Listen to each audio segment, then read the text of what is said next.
Good day, wherever you're viewing this program from across the world. So I want to say good day, good morning, good afternoon, good evening, because I know that we have an audience from across the world. Welcome to this broadcast of Investors Guide.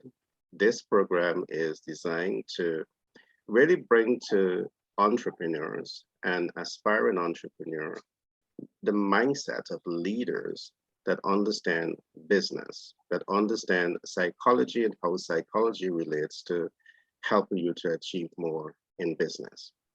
Today, we have a seasoned psychologist who specializes in human behavior, and her name is no other than Aya Brandy.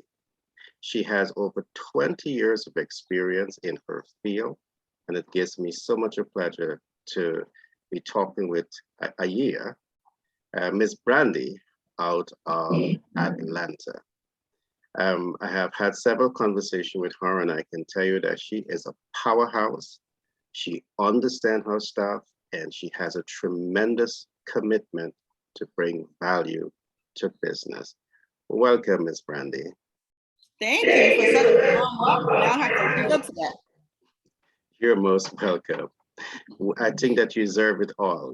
I've heard you perform on stage, and I'm truly impressed with your impeccable, knowledge and passion that you bring to this platform. But tell us a little bit about psychology and business. And tell us a little bit about this. How do you see your platform relevant to the business process? Well, psychology is the study of human development, right? So oftentimes we tend to want to separate, business as a process versus psychology as in human development. But the two really go together very well because it takes people to run businesses, right? It takes people to invest in companies. It takes people to bring that dream to life. And it also takes people to lead. So your leadership style is based on your personality, right? It's based on your experiences. It's based on how you view the world, which is all part of understanding the psychology, how you're made up. So once you understand that, you can decide how you're going to lead. Also, one of the things that I think we forget is company culture. Company culture is all about human behavior and human development, right? So you ever enter a workplace and you hear people say, the culture here is so toxic, right? I just can't work here because it's so toxic. Well, it's toxic because somebody at the top is not managing the culture well. And they're allowing certain things to happen, so the culture becomes toxic. But when you have a leader who leads by example, leads with kindness, lead with people centered first, and lead in an environment that creates people who want to work for you, people who believe in the overall goals and they feel like they're part of those goals, right? A buy-in is required. That's all based on psychology and human development. It's not by mistake that you have some companies like Richard Branson, Virgin Airways, does very well because his company is based on people first and leading with kindness. I really love that. I do believe that culture is everything. And I do believe that this kind of conversation has to be amplified across the world.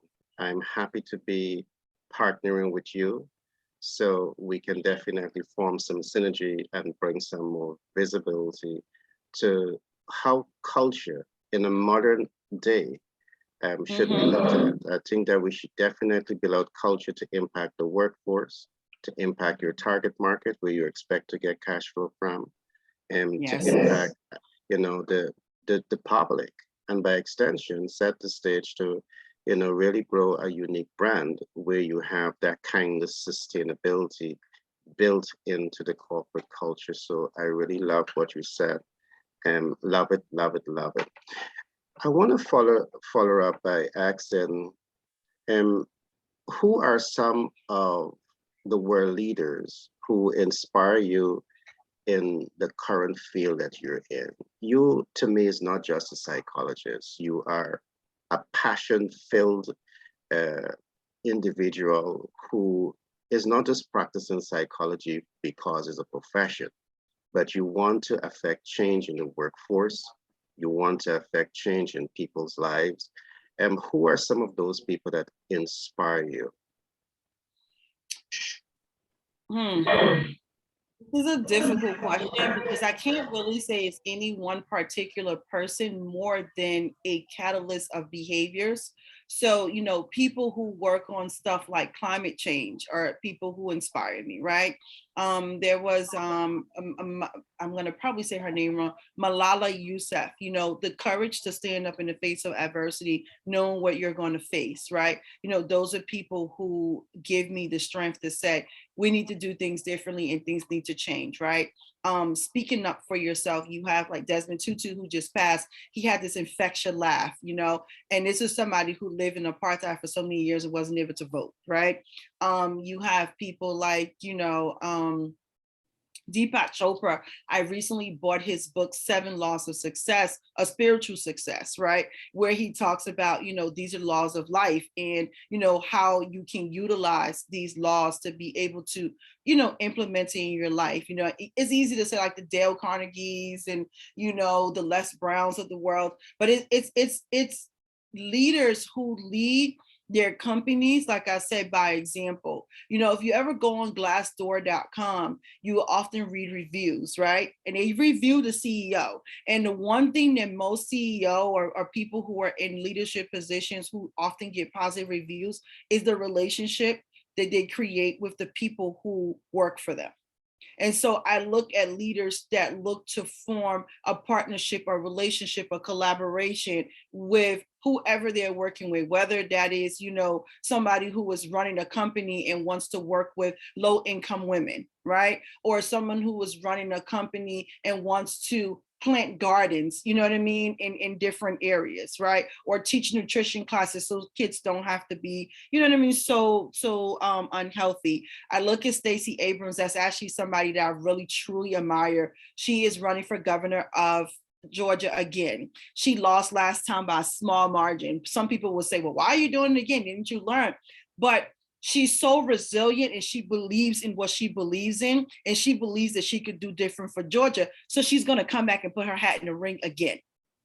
And she's going to keep pushing and keep doing. So I have to admire, you know what I mean? Somebody like that is, that is kind, and takes a beating and keeps on going. So my admiration list is long, but it's qualities of leaders that I admire. Awesome. I love what you said. And one of the persons I admire a lot, and I think it's one of the fathers of human research development of motivational psychology, and his name is Abraham Maslow. A great Yeah. yeah. The hierarchy of needs. You right? get it. You get it. You get it. That takes a kid brain that it can't come out. It's a way of life. It's a way of life. It's just stuck in there. Him and Piaget model of concrete operation on where you get stuck at in the stages, right? Yeah. Sometimes I can look at people and go, yeah, you're still like a 5-year-old. That's that stage. So, yeah. All right, great. I love what you're saying, and I do believe that we have done a global scan, and what we see is that some of the top 100 companies, they are very much adaptive to the Maslow theory. And I said because the fact that you see that they have very, very humane practices for their workforce. We can see things like they have, medical and all medicals, cost is covered. We have things like meals are covered. We have things like gym is covered, So we are seeing some companies, but that's a very small fraction of the companies that are applying this. But let me ask you this, how would you define your profession? And I ask the question because I know that you bring so much of passion to what you do. Do you call yourself as a business psychologist, a clinical psychologist, a transformational, psychologist? How would you define your profession? The field of psychology have changed a lot, and defining what I do is kind of hard, because I can say, I work with people to help them heal, right? That's Yeah. the simplified version. And whether they're healing from trauma or they're healing from, other things that has happened to them, it's really, simple to define. However, I think it gets a little bit tricky because none of us are all the same, right? Some people do it from an individual lens. Some people do it from a community focus. Some people do it from a historical lens, right? I believe in the whole person, because we're all the sum and parts of our experiences. Who I am is based on where I was brought up, who raised me, what my high school experience was like, what my college experience was like, right? Who my friends were, who my parents are, right? All those different components, the opportunities that I received, the resilience that I've gained because of the failed opportunities, right? And it makes who I am. So when you start working with somebody, whether it's a organization, right? One of the things that I find that when somebody takes over a new company, for example, and they go and they fire everybody, and their thinking is, I'm going to clean up house and replace it. But that may not be the answer. Or they fire all the bosses, right? All the supervisors and managers. But you really need to get to know and figure out what a pulse is in that company. When you can pick up on the pulse, you can change it around without changing the people necessarily. Because when you change the pulse, which is the culture, and you change the human experience with the company, you change it. Because maybe the reason why the people are like this, because maybe the previous CEO did not care, right? Or maybe because the previous CEO was not present. Maybe the previous CEO was too lenient, right? And so as an investor who come into a company and wants to purchase that company or wants to put money into a business, you really have to understand who you talk to. Warren Buffett said he will give no money to no one who has never failed. And I thought that was so powerful. And because what he was saying is, if you've never failed, you've never really succeeded. So how do I know how you're going to behave if you fail? So why would I invest in you if you've never failed before? So you haven't taken enough risk. You haven't taken enough chances. So it's easy to just say, okay, well, I'll take this person and I'm just going to let them go. I'm going to do this. But what opportunities am I missing? Right? How am I missing opportunity to make some changes here? So that's an oversimplified version of the field. I love what you're saying, because I love that you also reference, in most cases when you have these leverage buyout, the investors comes in and they change the entire culture. They even send home the workforce, a large part of that workforce. And that only contribute to the stress factor. And we see in the United States alone, 110 million persons die every year from stress. Oh, yeah, we are the stress capital of the world. Yeah. So that's a very, very big number. So I really love that you can apply psychology, your skill set across the board, and to help perhaps future Yes. investors to identify new ways in mitigating the corporate restructuring process. I really love that. We'll definitely be talking more about this in the back end, because we are prepared to do a lot of work with VCs and PEs. And Okay. I'm certain that your profession has a tremendous role in this regard. What are two major accomplishments you would have attained in your profession over the last few years? I know that you talk a lot about suicide watch interfacing with persons, and I know you talk a lot about how you're impacting the corporate sector. Talk to me a little bit about two major accomplishments. In the last 2 years, I went back to school and I got another degree. And for me, it was more about getting deeper into the study of human behavior, to really understand, new research that was out there. Because I received my master's about 16, probably 17 years ago. So, things change. You get out of school, you work in the field, but they change. If you're not actively involved in the research and understanding that, they change. So in 2000, I was able to go back right before the pandemic started. I was able to get, I went back to school in 2019. I received my another degree, that allowed me to delve a little bit deeper. So I'm really proud of that degree, because for me, it was, it spoke to my investment in myself and my belief in my clients to show up and be the very best. And then some other things that I have done is creating collaboration and relationships and leveraging that. So I created a therapist directory that serves African American population here in the US and around the world. And, a lot of people will say, oh, there are no Black therapists, or I can't find one, or whatever. But what I found in creating the directory was just one piece. What I found was a lack of understanding as a therapist how to market your business. What I found was a lack of marketing, forget marketing, business acumen, period. Right? So you have people who were in business that were never taught business and was just doing it at the, what I mean, by fly by the seat of their pants, if you will, right?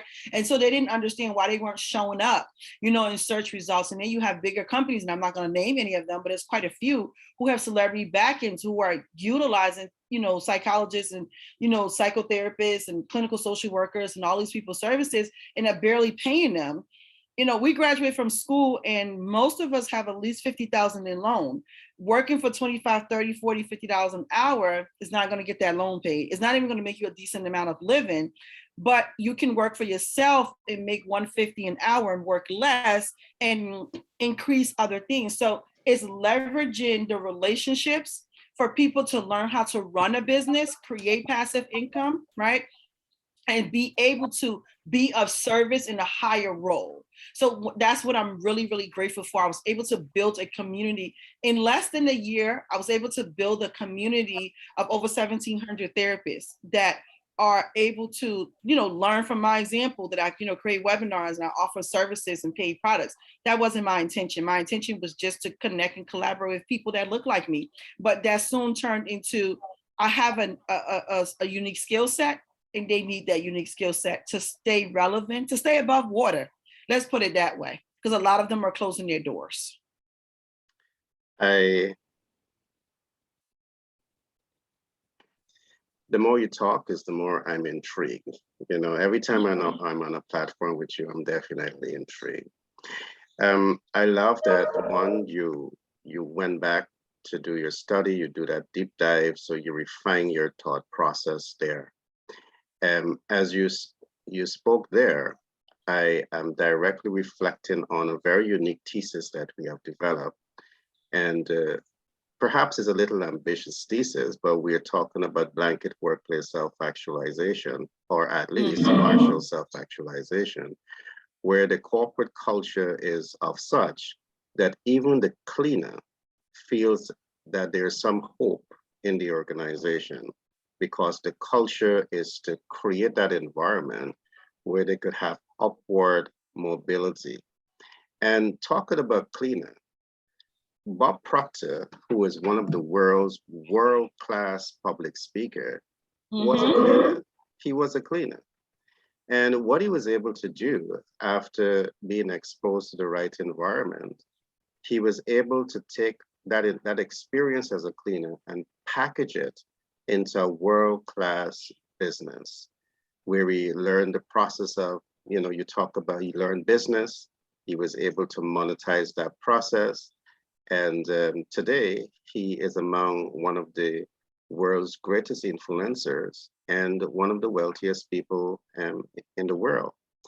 I love also that you talk about student debt. I mean, 40, 50, 80, sometimes it even goes over hundreds of thousands of dollars in debt. Exactly. it takes most of those person a lifetime to mitigate that debt. And guess what? It adds to stress. It adds to stress. And here is where there's greater demand on your skill set to be able to interface with those persons and to find solution. What I like is that we have also developed a financial leadership platform that I believe can speak directly to those students who are in debt and showing them, smart ways of mitigating that process. So I really love what you're saying.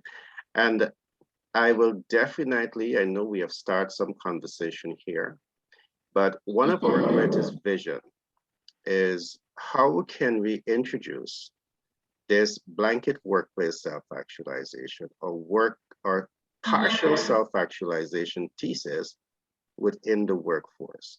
You being a psychologist, we have a lot of talking to do, and we have a lot of negotiation to do with companies to ensure that they adopt this as part of their corporate culture.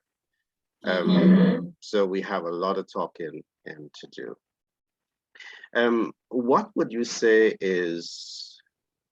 are your big vision that you have in mind for 2022?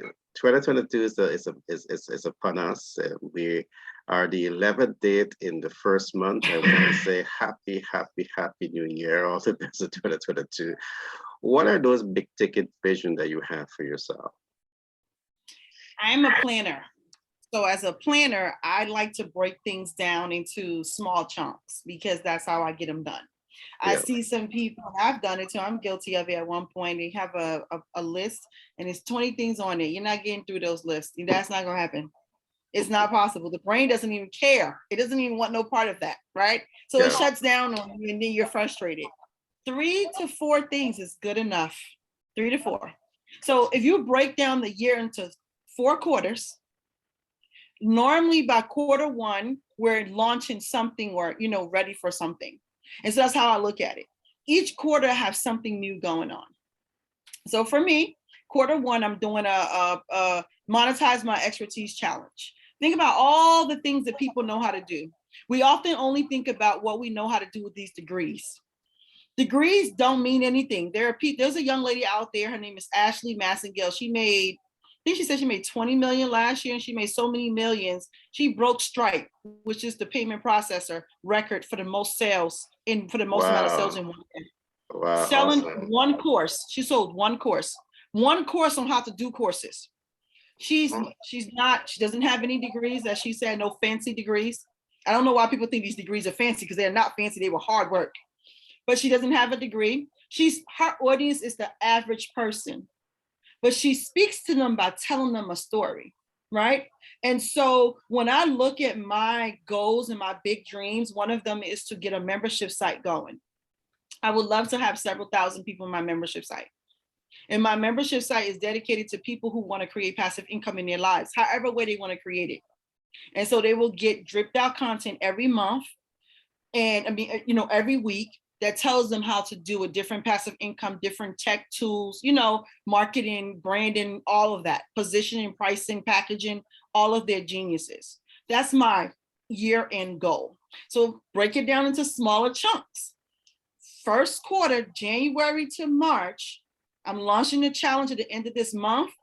The program officially opens the first week in February, and I'm having a group program, right? And my group program, is only going to take a certain amount of people in there. And I'm going to use that as my opportunity to show them how to do passive income, how to truly monetize their expertise beyond what they see. But my audience is people who are like professionals, right? Doctors, lawyers, pediatricians, therapists, investors. That's my audience because I know they have a lot of skill. And the only way they've been using it is in jobs and in a professional situation. I want to flip that around and have them create something that could talk to the average person.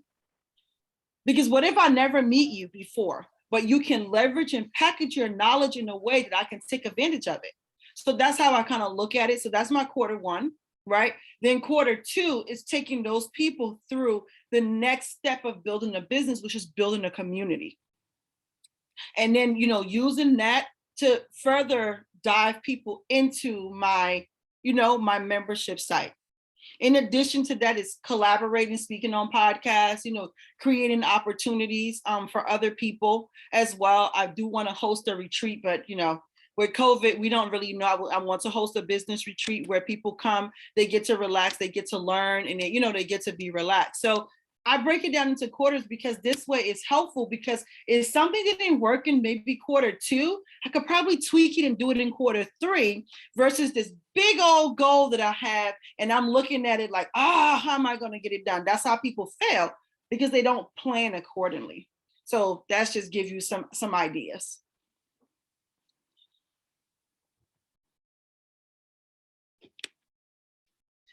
Yeah, brilliantly said. I really love that idea. Perhaps you may have to, if you can do the retreat, perhaps you may have to think about doing the business summit. Yes. Virtual business summit. Those are some of the things that we have in mind, and we'll definitely be talking to you some more about this. All right. I know you would have mentioned it already, but I just want us to go in here a little deeper. Who would you say is your ideal customers? I know you mentioned lawyers, doctors, business owners. Who would you say is your ideal? Clients. The average person, go ahead. I love this part. I love working with people, right? So my ideal clients are your psychotherapists, your psychologists, your coaches, right? They are people who provide a service currently, one-to-one. They're trading time for dollar, right? And they have whether it's a professional degree or certification or years of experience, right? At least 5 years of experience. They can teach you a process, a system. They can teach you something. Those are the people that I like, because they're sitting on a gem. So if you've been a CPA, my uncle's a CPA. He's been a CPA for, oh my goodness, more than half of my life. My uncle's been a CPA for over 30 years, right? And he knows things. He knows things about how you should keep your books, right? About how you should register your business. How valuable would that knowledge be to a new entrepreneur that has no idea what they're doing? Right? Think about a banker that goes to work every day and meet with clients and give them business advice about banking. What if you turned that into some sort of a product, or a live engagement or a webinar, or so those are my ideal clients, is people who are tired trading time for dollar. They want more freedom with their family. They want more time to do what they want to do. It's not so much about the, you see, I just love those photos. They're sitting on a yacht and sipping the thing and saying, in 2 weeks, you can make a business. If everybody could do that in 2 weeks, you think any of us would be sitting around here? You put the work in front to receive the rewards in the back. So I think that people like my ideal clients understand, because they've put the work in, right? They've worked the hours, they've worked the jobs, they've gained the experience, they failed. They may have even tried to start a business before, right? And it didn't work out. They may have wrote a book, and that book is probably sitting on the shelf collecting dust, right? They may have, tried this, but it didn't work out. So I'm saying to them, give me a chance to help pull out of you the greatness that you have, so you can monetize that and reach more people. And no, I don't believe the space of digital marketing or digital products or services or courses is overcrowded, because that's the next question people say. I give you this analogy. There are billions of books written every year and billions of books sold. Does anyone ever say there's too many books on nutrition or social development? No one ever says that. So why do we have the mindset that me and you can't write the same course and offer our own spin on it? Do you know how many people buy the same type of product 5-6 times? Well said. So I don't understand that when people say it's overcrowded. It's not overcrowded. As a matter of fact, it's not enough. I agree with you. it depends on, the kind of ecosystem that you're able to build out to get you to the end game that you want to accomplish. Now, what I love is that you really hit something here. It is very much surprising when we see highly educated people all across the world are trading time for the money. And they're working paycheck to paycheck all across the world. It really hurts.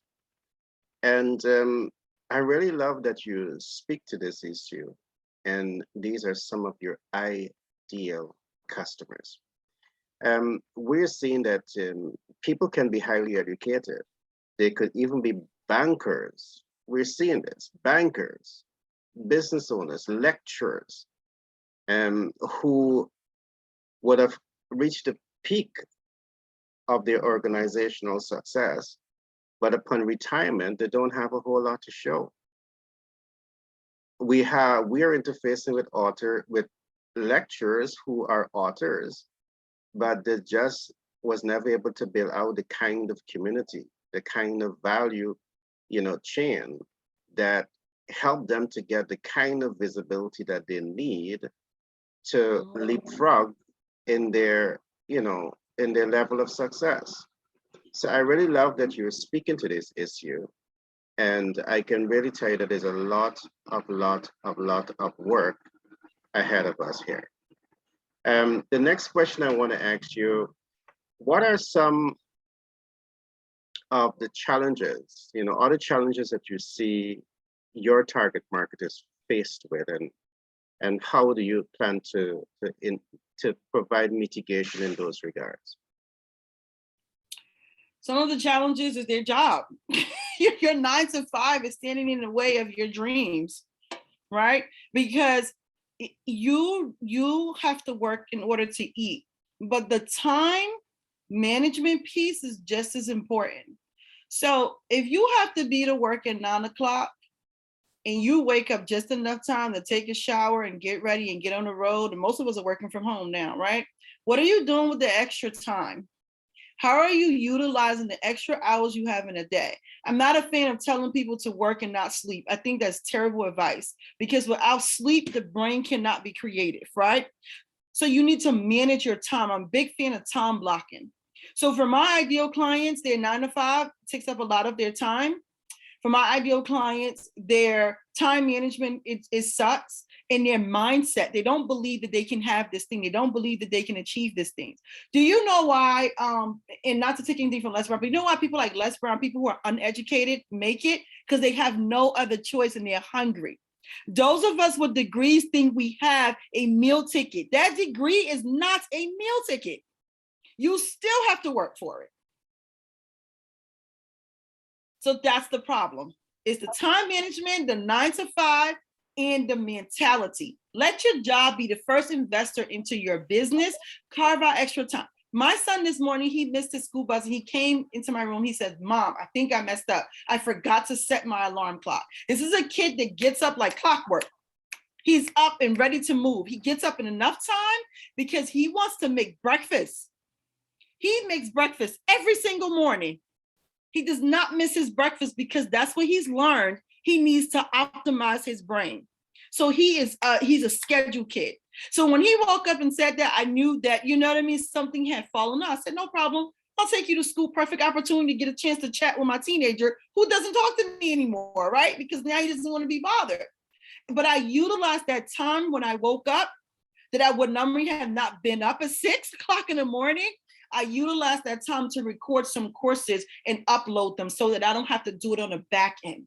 I utilized that time to make some phone calls, to do some business documents, right? So those couple of hours that I would not have been doing anything, it was about 2 hours. I packed in what I needed to get done. I didn't go back to sleep and say, "Oh, okay, I will do it later." So the time that you have, utilize it effectively. Plan how you want to spend your day. Time block. Don't put so much on your plate, but time block it so that you can utilize that. That's just my what I know to be true. I love that. Now, I want to talk just briefly about culture and how most of us have been socialized.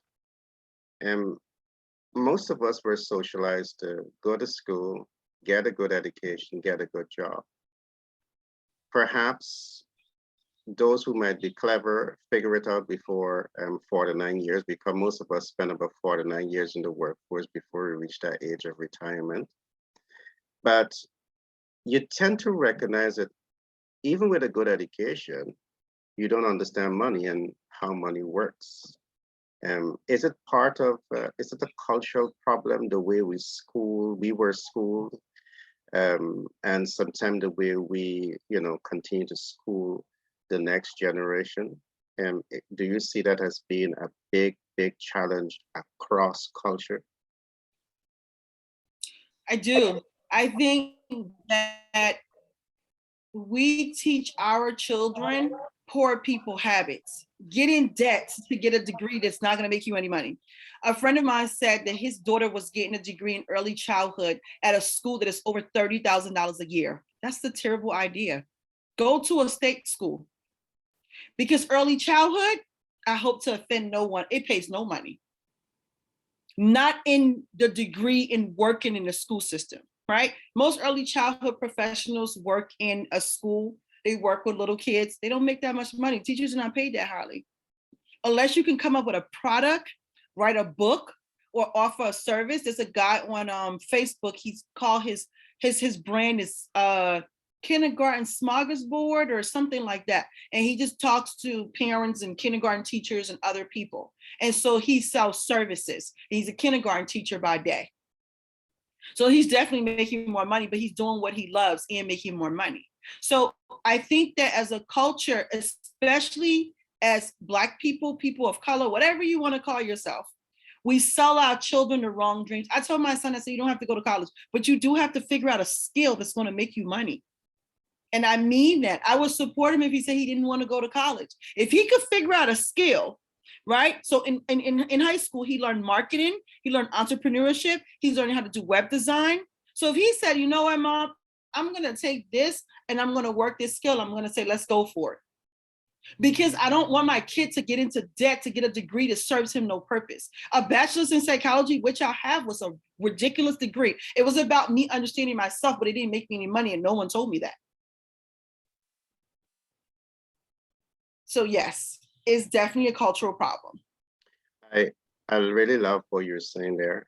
And one of the things that I have done, with my kids, I say, all of you are going to go and get a university degree, but guess what? You're going to have passive income. You're going to have asset that is able to pay you and pay for that course, because, you got to be smart financially. And these are things that we really, really have. The conversation around this is what has to be amplified. Following on, I want to ask you this, Jenny, how do you see your brand value proposition fixing these challenges that we're talking about? I know that you have crossed over from just being a psychologist interfacing one-on-one. But what I love about you is that you interface with the challenge at a very deep level. And you're not only speaking to it from the theory, you're speaking to it from the practical perspective. And I think that is powerful. So tremendous kudos to you. But coming to the question again, how do you see your value proposition fixing these challenges? I think that with my clients, it's really important for me to look at where they are. If I'm coming into a corporation or a business, is looking at who the employees are, where they are, and what's the culture. Do you have a culture where the janitor feels less than because they don't have the degree that the senior manager has? Or do you have a culture where the senior manager can laugh and joke with the janitor and they can meet at the water cooler and it could be a comfortable conversation and everyone feels comfortable? Right? And then once we understand where the holes, the plugs, the leaks, and the issues are, it's then taking it on a human level, right? Looking at the whole person again and figuring out, how do we correct this culture? How do we fix what's happening? Because oftentimes we forget that people are human first. and then their workers, employees second, right? My home life and what I live with, and I figure out, do we need to have a wellness program to address your employees' mental health? Do you need an employee assistance program? Do you need a way? There's a company here in Georgia, and when you file a complaint, it goes to the HR director, who is the problem. How do you rectify that? How do you rectify that? Right? So you That's a need to have tough a one. check and balance system. Yeah. And they don't have one. And so a lot of companies are like that. They don't have a check and balance system. Right. And so for me, I think I'm coming in looking at you ever see one? Is that Superman? And he has the lens and he can see through buildings. Like, I'm coming in and I'm looking at human interactions. I'm looking at things that are not being said. I'm looking at behaviors.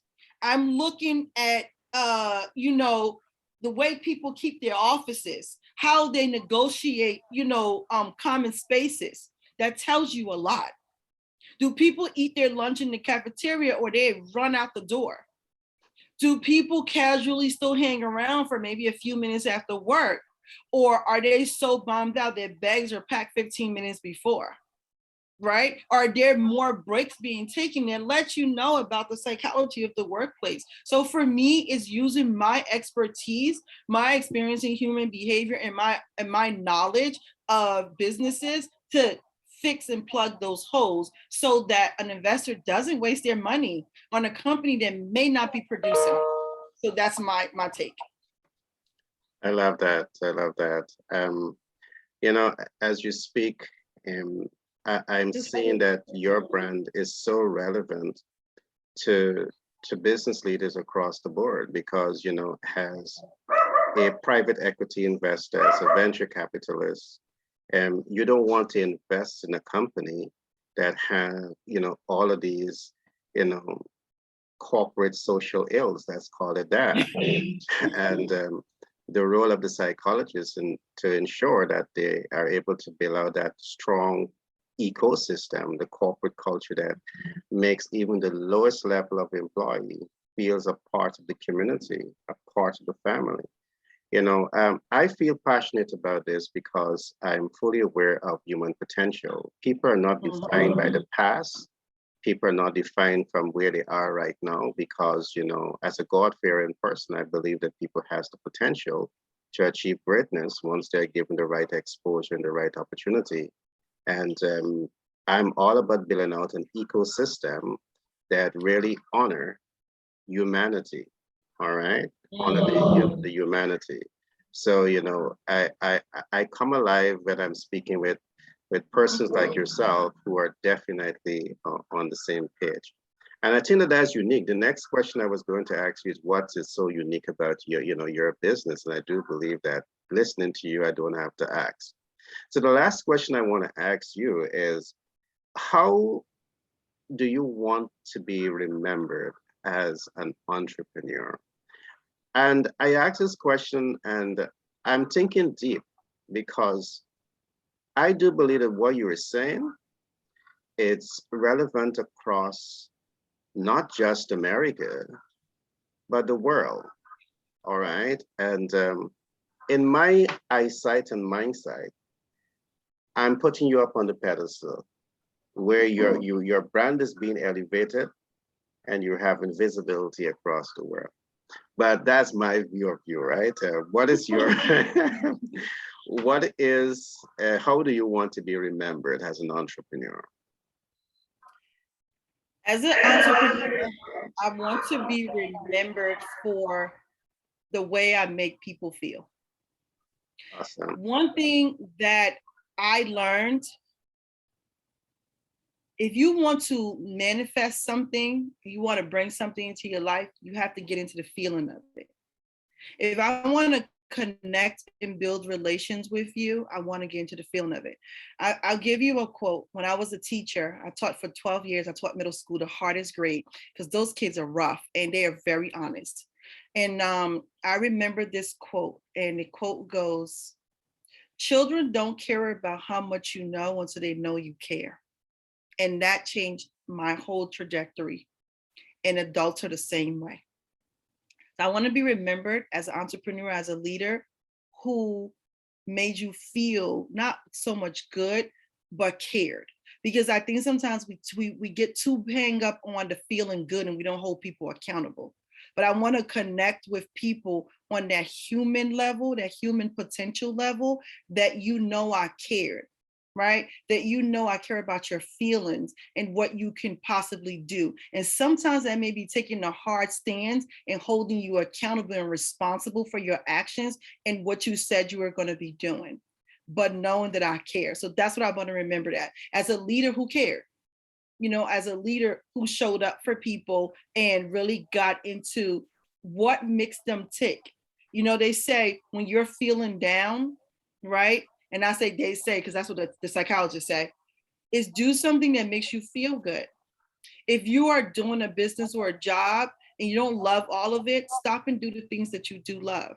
It will make the things that you don't love a lot easier. So I think that that's what I lead from, that standpoint. That's what I want to be remembered for. I love that. A leader who cares, and that's all that matters.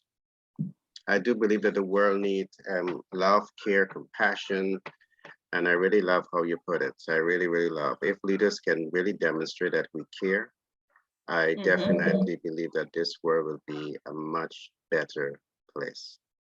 All right. Yes.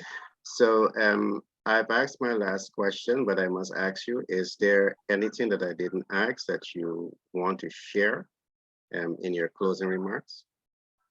No, I think we covered everything. I think that I want people to just know that, I like to approach things from a different lens. I'm not a person who goes by the textbook and look and say, okay, step one, step two.